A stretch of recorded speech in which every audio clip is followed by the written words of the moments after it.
As you know, the exam is tomorrow night. Yeah, so I hope, so does everybody know where to go? Let's look up here. All right, so you guys are in F1. So here's where you're supposed to go. You have 3 different rooms here in F1. 112 Greg, 100 Greg, and 100 Noise. And if you're in R1, you're here or Wohlers. So, okay, everybody quiet down. So please go to your assigned rooms because, so we make sure that we have enough exams for everybody and the spacing's tight. So make sure you go to your assigned room. If you go to a different room, you might have to be asked to leave and go to your assigned room. So, all right, and just to make sure everybody knows, there's not a zillion, but there's a ton of practice exams and things to look over for exam 3. And I want to tell you that I wrote exam 3 with more multiple choice to get you ready for the final. The final is 100% multiple choice. It's Scantron graded. So just to get you in the swing of things, exam 3 is mostly multiple choice. All right. I don't know if that's good news or bad news for you. Now let's go to the document camera.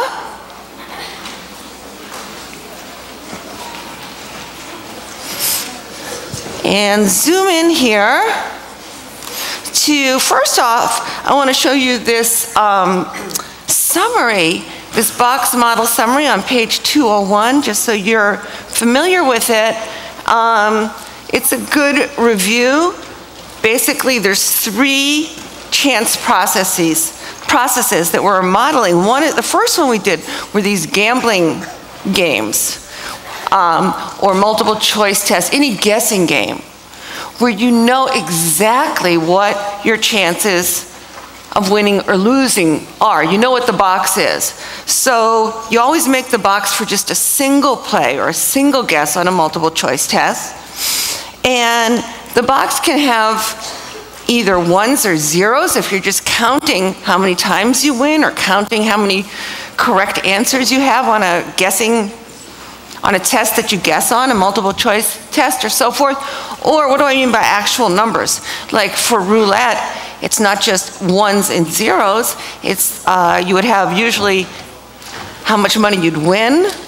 Like if you bet $1 and you could win $5, let's say, then you'd have one of the tickets would be $5 and then the other ticket would be, if you lost that dollar, -1, something like that. All right? And then remember that gambling, the roulette wheel doesn't change, the die doesn't change, etc. So you're sampling with replacement all the time. These are always with replacement. And, just N is the number of plays or the number of questions on a multiple choice test, for example. It's so much easier to make the box, like if you're flipping a coin 100 times. You don't make the box with 100 tickets in it. It's much easier to make just your choice of, if you're flipping a coin and counting the number of heads, then what would the box look like? If you're just counting the number of heads, even if you toss a coin 100 times, you would just have a box that had, okay, counting the number of heads. If you have a head, you'd count it as 1. If you got a tail, you'd count it as 0, and that would be your box. Just you make it for a single play. And then if you're flipping 100 times, then N would be 100. And it would be with replacement. All right. And then here's your expected value and standard error formulas. It's always going to be for the sum because you're interested in your total score, your net gain, okay? Now, then we switched to surveys and we looked at 2 different types of surveys, the ones that have yes or no questions. And they're always going to have 1s and 0s, yes and no. They're always going to have 1s and 0s.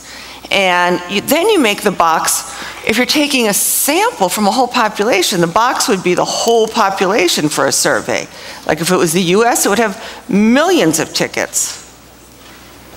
if you're taking a sample from the whole United States to find out what all US adults think about something, then it would be the whole population in here. You wouldn't know what's in the box because that's why you're taking a sample. This represents the whole population, and it would be the percent of ones. You're trying to estimate the percent of yeses and the percent of noes, and then you draw a sample out of here. So that's what it would look like, and you estimate the population percentage from the sample percentage. So let's look at that. And then it's always without replacement because you don't want to survey the same person twice. And your expected values are just whatever you get. Let's say you got 50% in your sample, then you would estimate 50% in your population. There's no formula here. And then you divide by the square root of n. The bigger your sample, the smaller your error by a factor of square root of n. And then this is the same thing. If you ask a question where you answer with a number like how old are you, then and you wanted to take a survey to estimate, the age of the population, then you'd have, still it would be the same thing. The box would be the whole population, but then you would have numbers, ranging from, if you're looking, just how many years people have lived. Okay, and this is the same, and then we'd be estimating the average. So it'd be the same exact, you'd estimate the population average from your sample average. There's no formula there. If your average age was 40, then you'd guess the average age of the population was 40.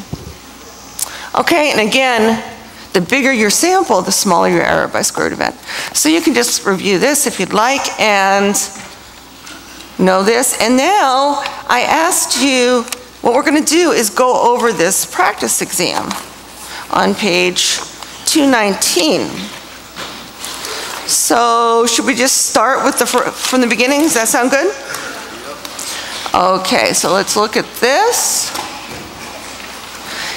And just a show of hands, how many people have already done this practice exam? Raise your hand. How many people haven't? Raise your hand, I want to see. Oh, most of you haven't done it. Okay, well there's tons of other ones you can do.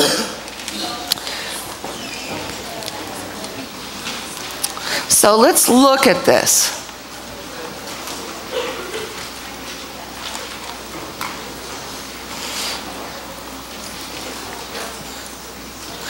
Well, all of these are guessing games, right? It says, fill in the first blank with the number of draws, the second with or without replacement, and the third from which box model corresponds to the situation. So you have to read the situations. If you randomly guess on all 50 questions of a multiple choice test, and each question has 3 answers, only one of which is right. Oh, one is right, one is wrong, and one is an I don't know. Okay, I don't know. You have to read these carefully. Then your score is computed as the number of right answers minus the number of wrong answers. And the I don't knows are scored as 0 points. Scored as, well, first of all, how many times are we going to draw? That's n, and that's right here, that's 50. And it's always going to be with replacement because each question's the same, so that's easy. Now, which box is it? So you can you have to, if you get it right, it's counted as a 1. If you get it wrong, it's counted as a -1. And if you don't know, it's counted as a 0, so it would be this box, right? That's the only one that has -1, 0, and 1 with all equal probability, so that's box A. So you just have to read read carefully. Now, a coin is tossed 100 times, so that's going to be 100 times with replacement, and the number of heads is counted.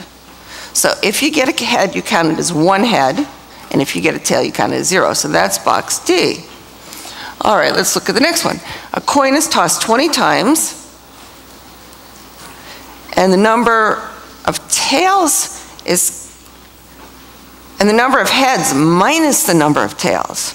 So it's with replacement, the number of heads. So if you get a head, you count it as 1, and if you get a tail, you subtract 1.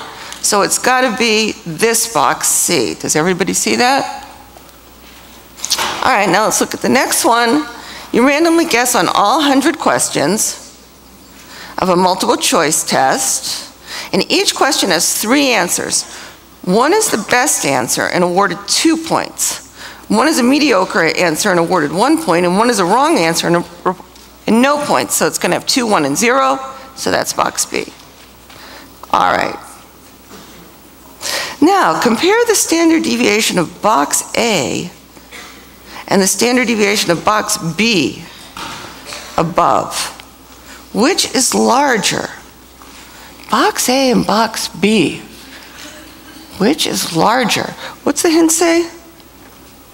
Draw the histogram of the contents of each box. Can you see, like, so which has a larger SD? Well, this one looks like what? You have a -1, a 0, and a 1, all with equal likelihood. And this one, do you see how it's just shifted over 1? This box, that's box A. Now let's do box B, is the same exact numbers, they're just shifted over 1. So you have a 0, a 1, and a 2. Sorry, it's the same box, but instead, I'm just going to do it this, 0, 1, and 2. You just shifted it over. This is the same box. Here it's the top line, and here it's the bottom. You just have a new axis. So it's going to be equally spread apart. They're all spread apart by 1. The spread is exactly the same. They're this, you know, it's just shifted up 1. So they're going to be the same, right? Does everybody see that? All you did was add 1 to each. So the spread is the same. They're all 1 apart. Okay. Now, the standard deviation of box C, how does that compare to box D? How would you look at that?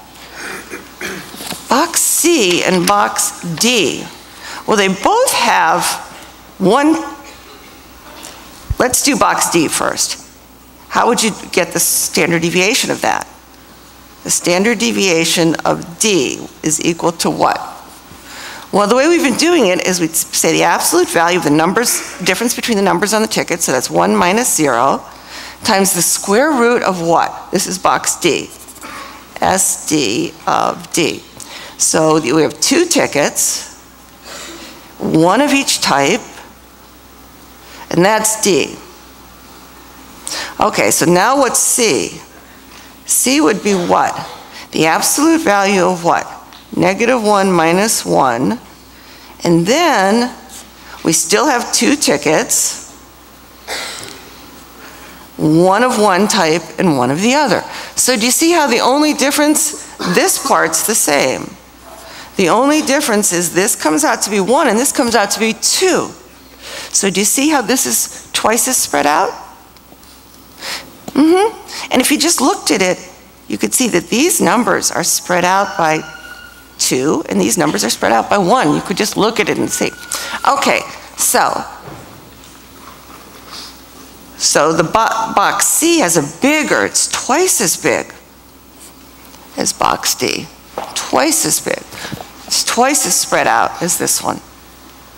Questions on that?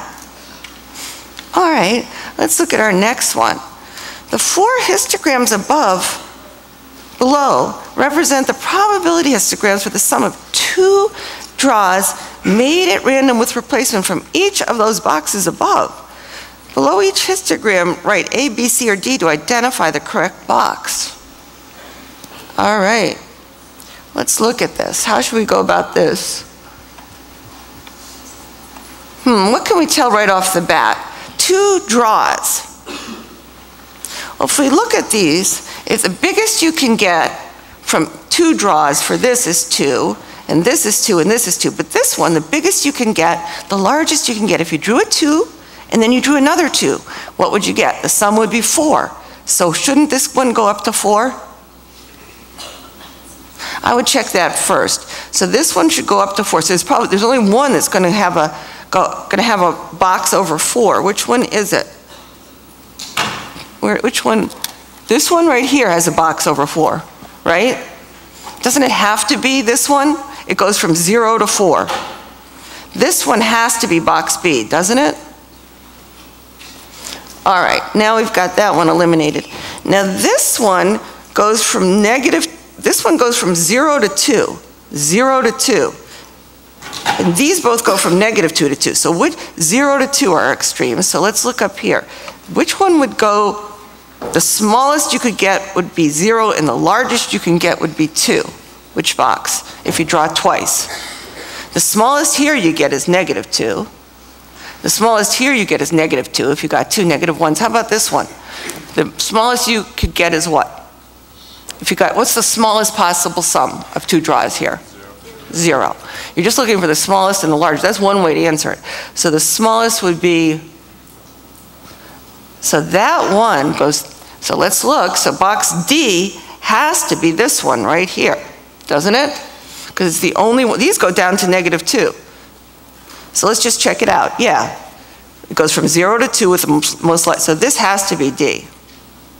All right, now, how do we tell which one of these? We have 2 left, and they both range the same amount. So which one goes with which? Which ones are left? A and what? C. Okay, so how would we know which one is which here? They both have an average of 0. How would you know? What are the possibilities for here? If you -1 and 1 on the first draw and -1 and 1 on the second draw, and we'll just see what our possibilities are. This is -1 plus -1 is what? -2. -1 plus 1 is what? 0. Now if I got these two draws, I'd get a what? 0. And if I got these two draws, I'd get what? A 2. Can I possibly get a 1 on 2 draws? Is there any way I can draw it twice and take the sum and only get a 1? No. So this one can't have any 1s in it, right? Those are only possibilities. From this box, from box C, I can't draw it twice and get a 1. If I draw it twice, the lowest, I could get a 0, but you can't get a 1 because there's no zeros in the box here to get, you can't get 1 plus 0. So this one has to be, see, there's nothing over 1s. So this one has to be box C. Whereas from this, that is A, because if you got a 1 and a 0, excuse me, if you got a 1 and a 0, you'd end up with a 1. And here it has, here's your chance of getting a 1. So does everybody see that? You just have to think about what it means. Any questions on that?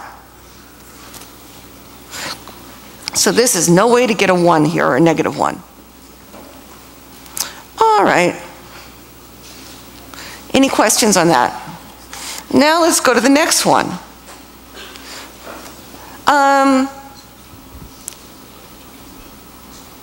New problem. Use the boxes below only for question 3. Oh, use these boxes. You have to read really carefully. You really do. On all these exams, you really have to read it. So now, the 3 histograms below are probability histograms for the sum of 10 draws with replacement from either this box, or that box. 10 draws with replacement. Well, which of these boxes, one way you could look at it is, you could look at the axis here, but let's say the axis wasn't even provided. Which of these boxes is going to get to the normal curve the fastest? 0, 1, and 2, because it's the most normal to begin with, right? What do I mean by that? You have 0, 1, and 2, all with equal probability. That looks more normal than 0, 1, and 20. 0, 1, and 20 would be like, that's 0, 1, and 2. 0, 1, and 20 is really lopsided. It's way, it's really, it doesn't look as much like the normal curve. And what's our other option? 0, 1, and 8. Okay, so 0, 1, and 8 is going to be right in between. So this is the most normal, and this is going to be the least normal looking, right? And 0, 1, and 8 will be right in the middle. All right, so which of these curves looks the most normal to you? After this one, so this would be box B, and which one looks the least like the normal curve? Between these two, this looks really weird. Plus, look how big these numbers are on the axis, and this has a 20 in it, so these numbers are going to shoot up and be bigger. You could just do it by that too. you're more likely to get high numbers here because you have a 20 in the box. So this one has to be C, and this one has to be B. Whoops, look what I did wrong. This one has to be what? A. All right, any questions on that? All right, let's go to our next one.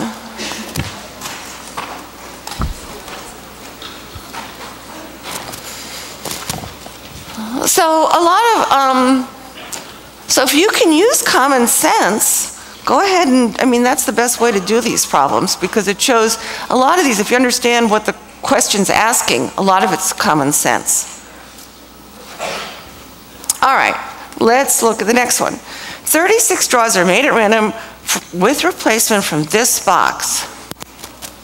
Now, what's the smallest the sum of the 36 draws could be? What's the very smallest? You could get all zeros, so it would be 36 zeros. Or you could get 36 nines, which would be what? 360 minus 36. So that's 324. 9 times 36.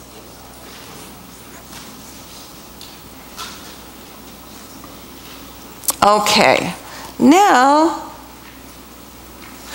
what's the expected value of the sum of the 36 straws? The expected value for the sum is just going to be n times the average of the box, which is 36. Whoa, I gave you the average of the box. Why did I even do that? You could figure that out so easily. Maybe I just didn't want to deal with continued errors. But you know how to get the average of that. You just add all the numbers up and divide by what? 1, 2, 3, 4, 5, 6. Okay, so the average is 3, right? Which is 108. Okay, now what's the standard error of this? Well, I gave you the standard deviation of the box is 3, so the standard error of the sum. Now it's going to be the standard deviation, and if you don't, now, which do you think it is? Times the square root of n or divided by the square root of n? Look at this. You want this to sum. That's going to grow. That's big. So do you think I'm going to multiply or divide by the square root of n?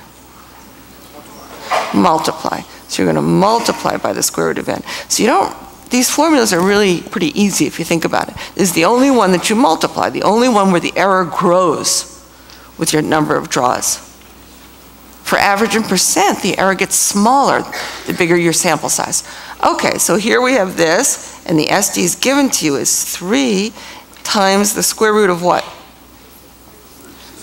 36. So that's 3 times 6, right? So that's 18. Okay, so 18 is our answer for that. All right, any questions on that?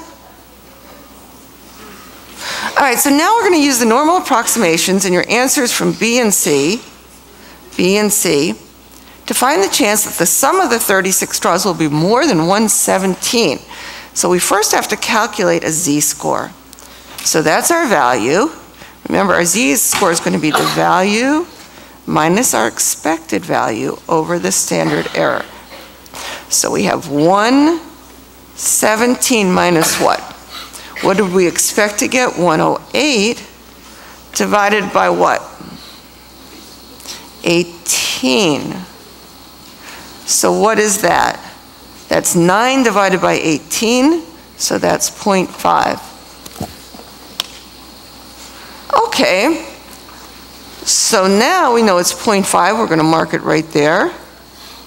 And between 0.5 and negative 0.5, we're going to have to look that up on the normal curve because we don't know that. What? 38%. Oh, 38%. Okay, so that's 38% right in here in the middle. Because let's read the directions. Round the middle area to the nearest whole number. Okay, so we're rounding that to 38. Shade the area that represents change of more. So we want more, so we're going to want this is going to be what we shade. So these two together are 62, and this one has to then be 31%. All right.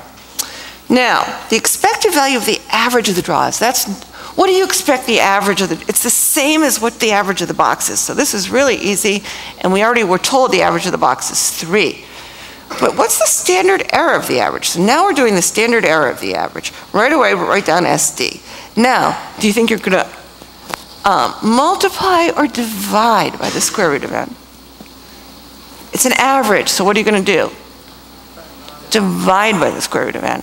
Like you divide by, when you take an average, you divide by n. Here we divide by the square root of n. So it's what? What's our SD? 3.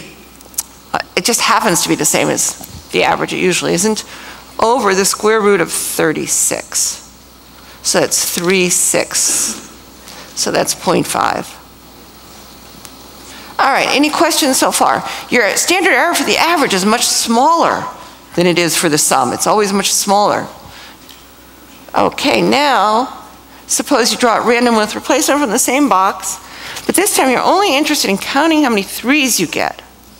What's the expected value and standard error for the number of 3s in 36 draws? All right, so it's a hint, draw a new box. So let's look at our new box.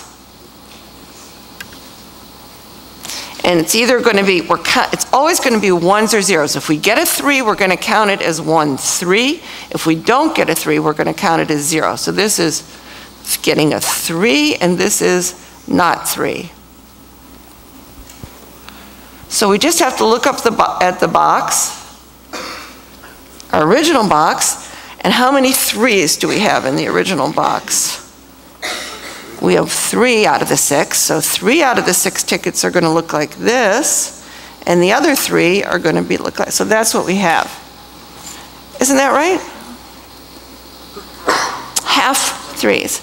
Okay, so you know the average of this box is a half, but you could see you're going to get half 3s. This is just, if you looked up here, you could see half of the box is 3s, so half of your draws are going to be 3s. So out of 36, it's just going to be half of 36, which is what? 18. Does everybody see that? All right.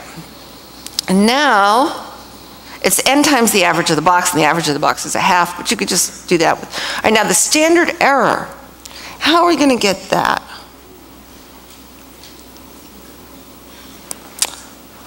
Hint, show work by computing the standard deviation, then use your new standard deviation. Well, what is the standard deviation of the sum? Let's just remember again. It's SD times the square root of n. So we have to get the SD of that box, because the square root of n we know is 6. Okay, so what is the SD of that box? Do you know how to do that? The SD of this box, some of you might just see right away that it's a 50-50 split.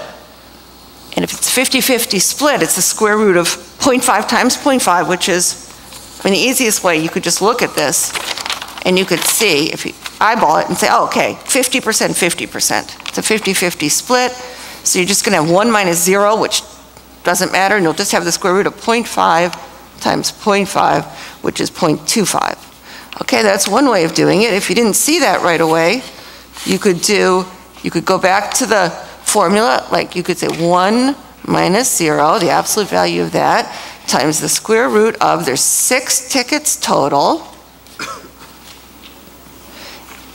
and you multiply 3 out of the 6, the fraction of that times 3 out of 6, and you'll get the same thing. 0.5 times 0.5, you'll get 0.25 is your answer. Look what I did! Oh my gosh, look at that. Why didn't somebody yell out and say stop? What did I do here? The square root of 0.25, which is what? Oh my goodness, look at that mistake. Minus 2 for me, or 3 or 4. Terrible mistake. I am really sorry. Okay, if I make another mistake, everybody gets an extra credit point, okay, on the exam? I gotta wake up. That's 0.5. If it's a 50-50 split, it's going to be 0.5. The average and the standard deviation will be 0.5. Okay, now we go here, and we get the square root of 1/4, or 0.25, which is 0.5. Right? I am sorry. Okay, so we got 0.5 times, what's the square root of 36, which is 6. And so what do we get for our answer here? 3. Any questions on that? Okay. Now,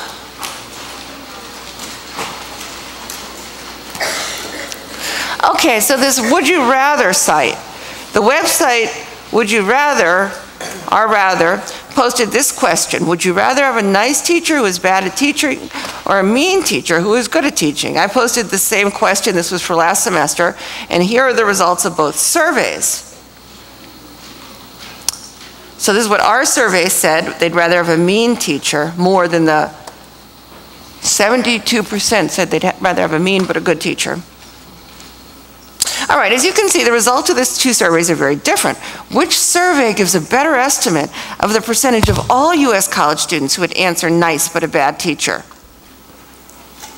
to this question? Choose one. Neither one is a random survey from all U.S. college students, so you can't really judge. You don't know which one's better because it's just, we don't know, you can't, so it's difficult to judge because neither survey is a random sample. If one was a random sample from all U.S. college students, that's the one we'd use. Okay? All right, and now let's look for which survey. Well, if it's not a random survey, we cannot calculate a standard error. So let's move on. And here's a roulette game. Oh my goodness, let's make sure we know how to do these. Okay, so a gambler plays roulette 100 times, betting $1 on the numbers 1, 2, 3, and 4 each time. If the ball lands on any of the 4 numbers, the gambler wins $8.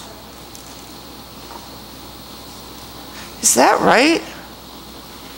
If the ball lands on any of the other 34 numbers, the gambler loses $1. So there's only 2 things that can happen. Let's think about it. He either wins, in which case he wins $8, or he loses, in which case he loses $1. Now, how many ways did they say there were to win? 4. And how many ways are there to lose? 34. So this should be our box. Which one is that? It has 38 tickets. Where is that? Oh, this one, 4 marked 8 and 34 marked -1. Okay, so that's our answer. Now, how many times are we drawing? That's the number of times we're playing, so that's 100. And they're always with replacement. Okay, now what's the average of the box? Okay, let's figure out the average. We have 4 times 8 plus 34 times -1 divided by 38 tickets inside here. So what's that? 32 minus 34 over 38. So it's -2 over 38. Do you realize that every roulette bet has the same average? Every one does. The average of the box is always the same. They just change the odds, so it's always about negative a nickel. That's -2 over 38 for every single roulette game. That's the average of the box. The standard deviation is what changes. So what's the standard deviation? That's much harder to calculate. How are we going to do this? Okay, now we really need to use that shortcut formula. So we'll say SD equals the absolute value of the difference between these 2 numbers. The bigger the difference is, the bigger your SD. So that's 8 minus, they're spread apart by 9. So it's going to be a coefficient of 9 out in front, times the square root of, we have 38 tickets, and how many of them have 8 on them? 4 out of the 38, and 34 out of the 38 have this. So they have to add to 1, which you're multiplying. And if you do this part first, you should get a number that's between 0 and 0.5. Let's make sure we do. So we'll do the square root of what? What did I say? 4 divided by 38 times 34 divided by 38, okay? Yeah, that looks right. And then what are we going to multiply that by? 9. Whoa. Multiply it by 9, because 8 minus -1 is 9. Okay, so we're just going to take that and multiply it by 9, and what do we get? 2.76. I think I wrote the same question. I think I wrote the same exact. I've got to change my question. I think I have. It's looking so familiar. I wrote multiple versions of the exam last night, and I think this is exactly the same. I've got to change it up. Okay, 2.76 is our standard deviation. All right, now use the normal, maybe it isn't exactly the same. Use the normal approximation and the fact, okay, so now I'm giving you the expected value and the standard error. Okay, so you could actually work backwards to get these. What? To figure the chance that the gambler will win more than $44 in 100 plays. All right, so change to a z-score. Z equals our value minus our expected value over the standard error. So in this case, what's our value is the chance that it'll win more than 44. So 44 is our value, minus, what do we expect to get? A negative number always. So it's negative 5, divided by our standard error, which is 28. Does that make sense to everybody? Be sure to subtract off the negative number. So here, what do we have? So we have, is this right? Okay, and then what do we get? 49 divided by what? 49 divided by 28. Okay. And that is what? Thank you. 1.75? Okay, so that's 1.75. So we mark 1.75 on this curve, so we want the chance of getting more than 1.75? Okay, so where's 1.75? Right about here. 1.75, so we're going to have to look this one up and find out what's in the middle there. 1.75.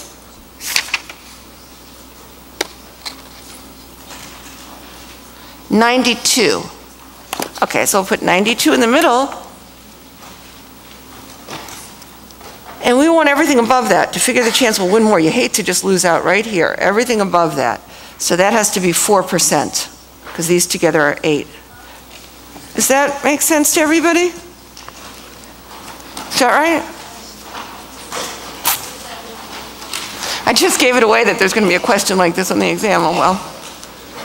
All right. Now,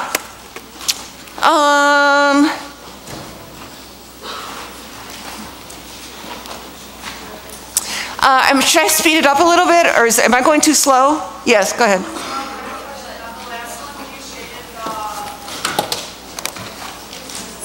I shaded this, yeah, the chance of getting more.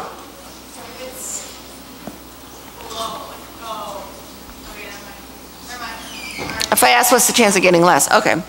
Now, all right, so now we're moving along.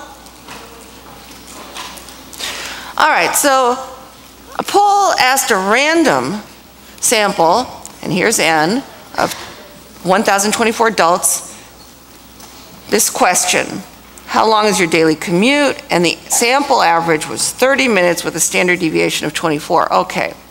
Now, what most closely represents the relevant model? Well, we want to find out what's the average commute of everyone in the Chicago area. So that's what? How many people? Millions of people? So it has millions of tickets. The box always, for all these surveys, has more, you take a little sample out of a larger population. So this one we can eliminate. It has millions of tickets with numbers ranging from 5 to 90 for the commutes, with an average of 30.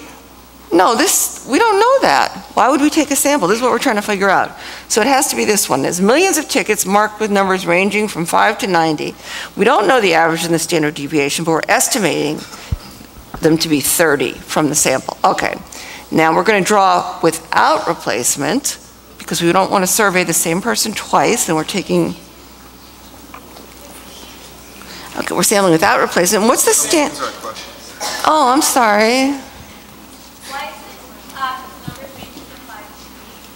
Why isn't it number 3? No, what did you say? Why is it numbers ranging from 5? It says it has millions of tickets marked with numbers. Why is it different than what? I'm sorry. Why is it? Why is it numbers ranging from 5 to 90? Oh, why is it numbers ranging from 5 to 90 for both of those? Because I figured the commutes. The numbers in the box are going to represent the answers people would give to how long do you commute. And I thought they'd range from about 5 minutes to 90 minutes. I didn't think anybody would have less than a 5-minute commute or more. Maybe some people have more than a 90-minute. All right? Now, what's the standard error of the sample average? It's the SD over the square root of n. And our SD was 24. They gave it to us. Over the square root of that. So it's this one. Whoops, yeah. Whoa. Yeah, that's right. Okay, it's that one. So I can be about 60%, 68% sure that the average commute for all adults is between what and what? Well, what did I get? 30 minutes minus 1 standard error. So it's going to be 30 minus 1 of those. What does that say, 0.75? Is that 0.75? And this is going to be 30 plus 0.75 in there, okay? Any questions on that? All right, now let's go to the next one, and the confidence in intervals, this is 30, what is this? This is 29.25 and 30.75. Okay. The confidence interval in D above was based on the normal curve, but the commute times in the box don't follow the normal curve. That's not a problem because of the central limit theorem. Remember, even a lopsided box will, if you have enough draws, a sample size that's bigger enough will look like the normal curve, the sampling distribution for the average. Okay. No, because the confidence interval is for the average of the draws. And the central limit theorem tells us that yeah, with enough draws, the probability is to of the average of the draws will follow the normal curve, even if the draws themselves don't. Even if they, it obviously doesn't follow the normal curve because it has a very long right-hand tail. All right, now the next one, if the researcher wanted more accuracy, what should he do with the sample size? More accuracy, would you take a bigger or a smaller sample? Come on. If you want more accuracy, would you have a bigger or a smaller sample? Bigger. So you know it's going to get bigger. So we know, so it's between 1 and 2. But now remember your square root law. It's not going to get bigger by a factor of, okay, wants to double his accuracy, right? So we can't just double the sample size. We have to remember the square root, so it has to be, we have to quadruple the sample size because 4 times the sample size will be half as much error. So we know it's not that, we know it's not that. And if we want to double the accuracy, we can't just double the sample size, we have to make it 4 times as big. Okay, doesn't that make sense? All right, now suppose 100 pollsters each randomly sampled 1,024 adults and they asked the same question. They all computed 80% confidence intervals. How many of the 100 would miss the true population percentage? Well, if they're only 80% sure, that means 20% of them are going to miss. That's what it means by definition. So 20 out of the 100 would miss. 80% sure means 80% of the people are going to, that's what 80% sure means. If you're 95% sure, then 5% would miss. Okay. Now, what's the largest the standard deviation of a 0-1 box can be? When you have a 50-50 split and it's 0.5, and what's the smallest it could be? Oh, I mean the largest, whoa, what is the largest? Okay, what's the smallest it can be is 0. What's the largest? The SD of a 0-1 box is largest when the box contains what? 50-50. and its smallest if you had all ones or all zeros. Let's help each other out here. Hey, to keep me on my toes, if I make a mistake, everybody gets an extra credit point. I mean, a real mistake. Because otherwise, my mind's wandering and yours is wandering. This will keep us tuned in. You all want an extra credit, and I don't want to make a mistake. So maybe that will help us concentrate. All right, so let's try it. Let's go ahead. All right, so we're on page 224. We're just going to do the last 2 pages of the exam. All right, and this was actually more exciting last semester because there were so many political polls during the election season. So that's what this question's about. The week before Colorado voters were to decide on Amendment 64 on whether to legalize marijuana in Colorado, PPP, Public Policy Polling, which is a good organization, conducted a statewide pre-election poll, asking a randomly selected sample of 1,096 likely Colorado voters, will you oppose or support Amendment 64 to legalize marijuana?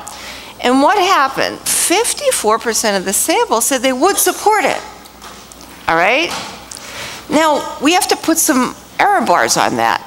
54% give or take what? If it was 54% give or take 10%, it could go way down to 44, and we wouldn't be very sure that it would pass, because it would go, you know. So we have to put some error bars. So we have to compute the standard error of the sample percent, correct? So if we do that, which one of these? Well, we have to do it. Do you see how here's the standard deviation? What we're doing for these problems is S is equal to SD. You divide by the square root of n. Same with an average. So this just gives you the decimal, and then you have to multiply by 100 to get the percent. You'll get an answer in percent if you do that. So this is the one right here. And if we do this, if we actually work this out, you'll get 1.5% for one standard error. Okay? That's what you'll get. Now, just about all polls compute a 95% confidence interval called a margin of error. But here I said, what if we only wanted to be 80% sure? And we wanted to put error bars around our percentage, which was what? 54. So we got 54, and we just want to know how sure we are of that. So if we only wanted to be 80% sure, we'd say 54%, give or take a margin. This is your standard error.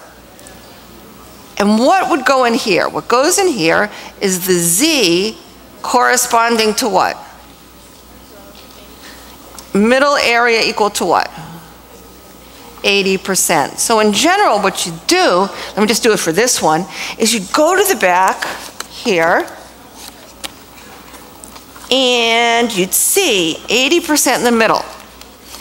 So if we want to be 80% sure, not 95, not going way out that far, and not 68, going just there, okay, but 80% sure, we go all the way down to the middle area of 80, and we'll just round to 1.3. Okay? If we wanted to be 95% sure, we'd go out to 2 standard errors. So if we want to be 80% sure, we're going out this far. If we want to be 95%, we'd have to go out to 2. All right, so we've got that, and all I'm asking for is 1.3 here. So many people wrote the standard error in here. Put this 1.5 in here. Don't. Okay, now how did the election really turn out? We get to see how this poll did. People say, oh, those polls don't tell you anything. Well, let's see. For this, that's what's so cool about last semester. We could see how the election turned out. We could predict it and then see how it turned out. Okay, so how did the election turn out? Well, 55% approved it. We said 54 in our sample. 55 did, and it passed. So now, what's the question asking?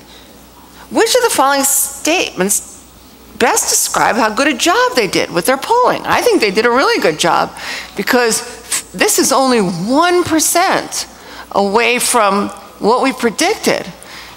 And we said we're going to be plus or minus about 3%. 2 of those, so, okay. Was quite accurate. Yeah. well within 95% confidence interval. What is a 95% confidence interval? Let's just figure this out. A 95% confidence interval would be what? We predicted 54%, give or take. What's our standard error? Right here's our standard error, but how many of those standard errors do we want? What should I put in this box here that goes with 95%? Hello? 2. So 2 times that. So that's 54% plus or minus 3%. So down, we're 95% sure that it's going to be between 51% to what? 57%. And what did we actually get? 55. We did a good job. It's right in the middle there. Yeah, okay. Now, let's look at another poll. There was another interesting statewide poll, and that was on gay marriage. A bunch of states voted on that, and they voted on marijuana. So it was an interesting election. And this one was from Maine. So the pre-election poll said what? They sampled quite a few people. All right? And they asked them, do you want to allow the state of Maine to issue marriage licenses to same-sex couples? And what did our survey say? Between all likely voters, 53%. All right? But then they broke it down by males and females too. All right, true or false? See, females had a much higher percentage and so the question asked, is that because there were a higher number of females? What do you think? Percent takes care of the number. It's per 100.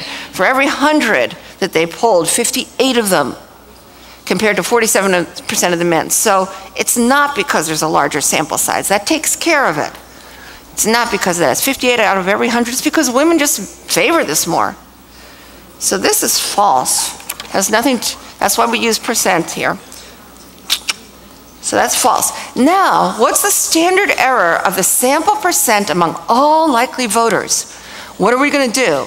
That's going to be it's going to be the standard deviation over the square root of n, and n is 1633, and this is the standard deviation. We're going to do our sample, 0.53 times 0.47, and then we're going to multiply by 100.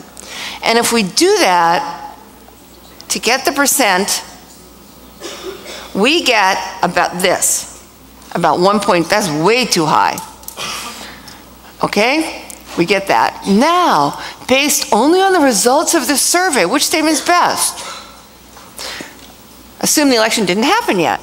A 95% confidence interval for the percent of voters who will approve the referendum is between 47 and 58. What is a 95% confidence? Let's check that out.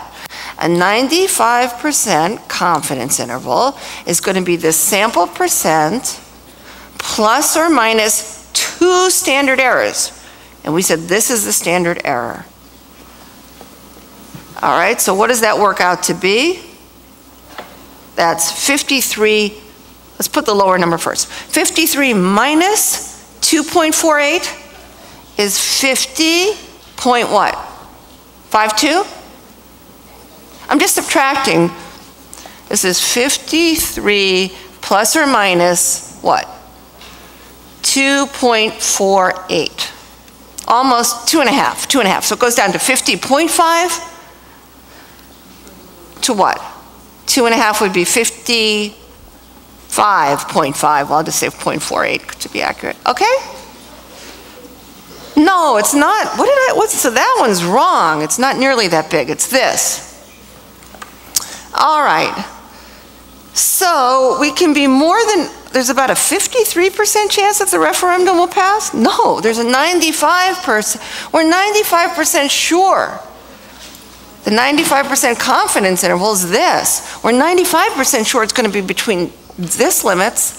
So we're more than 95% sure that it's going to pass, because all it needs is a simple majority to pass, just anything over 50%.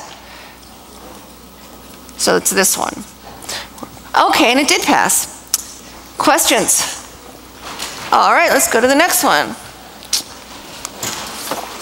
Whoa. All right, we have 10 minutes left. Okay. A random sample of 400 students from all University of Illinois students were asked the following question. Are you traveling outside of Illinois for Thanksgiving break? 21% of the sample said yes. And there are approximately 40,000 students. What most closely resembles the relevant box model?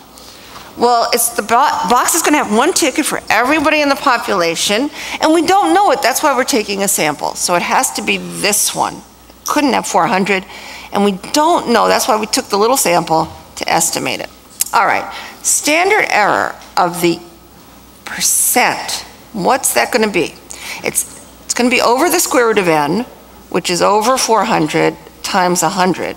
And in here, we just have to put that standard deviation based on our sample. So it's going to be the square root of 0.21 times 0.79. All right? And that works out to be what? This, I wrote it down somewhere so not to waste your time. And of course, now I don't have it. Oh, it's about 2. About 2%. Okay. What? Isn't that the square root of n? N is 400, okay? Don't put the square root of 40,000 in there. That's our population size. This is our sample size. We want to, n is always our sample size, not the, we never use the population size in there, our figuring. So it's 2%. So then a 95% confidence interval is going to be what? 21% plus or minus what? 2 of those, which is 4%. So up to what? 25 and down to 17. Now, to which of the following populations can we also apply this to? Let's look at it. All college students in Illinois? No, we're just talking about the U of I. All 40,000 University of Illinois students? Yeah, that's what we just said. All University of Illinois freshmen? No. You can't apply it to a wider population or a particular subgroup. Okay, now, suppose Eastern Illinois, which has only 10,000 students. U of I has 4 times more, wants to do the same thing, and they want to achieve the same accuracy. Do they need to sample 4 times as many people? If you have a bigger population, does that mean you have to, if the population is much bigger, do you have to sample many more people? No. Look, our standard error formulas, unless we use that correction factor, don't even have n in it. Think of the big punch bowl. When I was tasting my New Year's Eve drinks, I didn't have to, just because I made a giant punch bowl, I didn't have to take giant gulpfuls. I'd be flat on my back. Okay, so same. Where is it? Same. So just population size doesn't matter in your accuracy. Only sample size, okay? Now, so this doesn't make any difference, you want the same. Now, whoa, if we want, okay, in a pre-election poll, so the SD, assume the SD is 0.5. Suppose it wanted a 3% margin of error. So they're talking about 2 standard errors here. You could either do it one of 2 ways. Remember we said that the number of people you have to sample, this is a real easy formula if you do remember it, is 100 over your margin of error squared. So it would be 100 over, what is our margin of error? 3 squared, which would be 33 squared. It's this one. If you don't remember that, it's not hard. All you're going to say is the 3% margin of error is going to be equal to 2, because it's 95% confidence, 2 times the standard error for percent. And put 0.5 in for the SD over the square root of n times 100. 2 times a half is 1. So this 2 times a half is 1. So you just get 3 equals to 1 times 100 over the square root of n. And you just solve for, it works out to be exactly that when you solve for n. You know, you'd say square root of n over 1 is 100 over 3, and then you square. Okay, if they wanted only a 2% margin of error, 2% margin. Instead of putting that 3 in, it's going to be, now you have 50 squared. which is a bigger sample because you want more accuracy. Does everybody see that? If we wanted only a 1% margin of error, you'd have to have 100 squared. All right, I think that's it. Okay, good luck tomorrow.